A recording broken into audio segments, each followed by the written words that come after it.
Informasi penting untuk pemilik BPJS Ketenagakerjaan terkait bantuan subsidi upah atau BSU. Nah, kira-kira ada informasi penting apa ya terkait BLT BPJS Ketenagakerjaan atau BSU? Kalian simak video ini sampai selesai. Namun sebelum kita lanjut, bagi teman-teman yang baru bergabung dan ingin mendapatkan informasi terbaru tentang BLT, silakan kalian klik tombol subscribe-nya terlebih dahulu dan aktifkan kode loncengnya juga ya, agar mendapatkan notifikasi video terbaru dari channel ini. Oke, terima kasih bagi teman-teman yang sudah mengklik tombol subscribe-nya. Semoga berkah dan dimudahkan segala urusannya. Amin ya Allah ya Robbal Alamin. Nah, kita langsung saja simak video ini dari Kemnaker atau Kementerian Ketenagakerjaan. Untuk membantu ekonomi dan daya beli pekerja atau buruh di masa pandemi COVID-19 ini, terlebih dikarenakan adanya penurunan aktivitas masyarakat akibat pemberlakuan PPKM, pemerintah kembali menetapkan untuk memberikan bantuan subsidi gaji atau upah bagi pekerja atau buruh pada tahun 2021. Bantuan subsidi gaji atau upah tahun 2021 ini sedikit berbeda dengan BSU tahun 2020 yang lalu.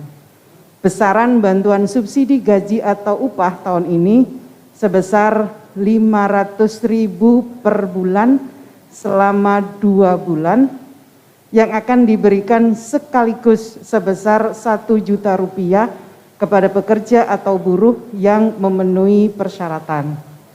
Adapun persyaratan pekerja atau buruh yang akan mendapatkan bantuan subsidi gaji atau upah adalah warga negara Indonesia, dan ini dibuktikan dengan nomor induk kependudukan.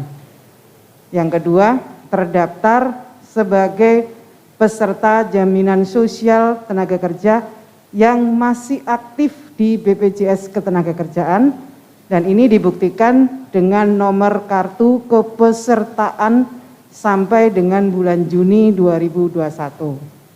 Yang ketiga, mempunyai gaji atau upah paling banyak sebesar 3,5 juta dengan ketentuan pekerja atau buruh yang bekerja di wilayah dengan upah minimum provinsi atau kabupaten kota lebih besar dari 3,5 juta, maka persyaratan gaji atau upah tersebut menjadi paling banyak sebesar upah minimum provinsi atau kabupaten kota dibulatkan ke atas hingga ratusan ribu rupiah penuh. Sebagai contoh, upah minimum Kabupaten Karawang sebesar 4.798.312.000 dibulatkan menjadi 4.800.000. Yang keempat, bekerja di wilayah PPKM level 3 dan level 4 yang ditetapkan oleh pemerintah. Yang kelima, diutamakan yang bekerja pada sektor industri barang konsumsi, transportasi, aneka industri, properti dan real estate, perdagangan dan jasa, kecuali pendidikan dan kesehatan. Ini sesuai klasifikasi data sektoral yang ada di BPJS Tenaga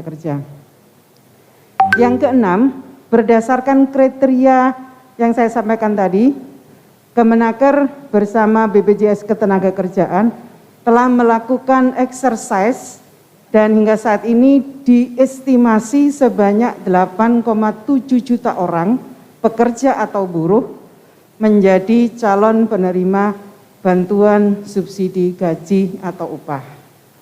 Selanjutnya terkait dengan mekanisme penyaluran bantuan subsidi gaji atau upah disalurkan langsung ke rekening bank penerima bantuan. Para penerima BSU yang memiliki mobile banking langsung dapat mengecek di gadgetnya masing-masing atau bisa langsung ngecek ke ATM dan ke kantor bank penyalur, tentu dengan tetap, saya sekali lagi mengingatkan, dengan tetap menjaga protokol kesehatan. Yang kedelapan, bank penyalur bantuan subsidi gaji atau upah adalah bank milik negara yang terhimpun dalam Himbarah, yaitu Bank BNI, BRI, Mandiri, dan BTN. Khusus untuk penyaluran dana bantuan kepada pekerja atau buruh penerima bantuan di wilayah Provinsi Aceh menggunakan Bank Syariah Indonesia. Bagi penerima bantuan yang belum memiliki rekening di bank-bank tersebut, Kementerian Ketenagakerjaan akan membukakan rekening secara kolektif di Bank Himbara dan BSI. Ini dimaksudkan agar penyaluran dana bantuan dapat lebih mudah, efektif, dan efisien.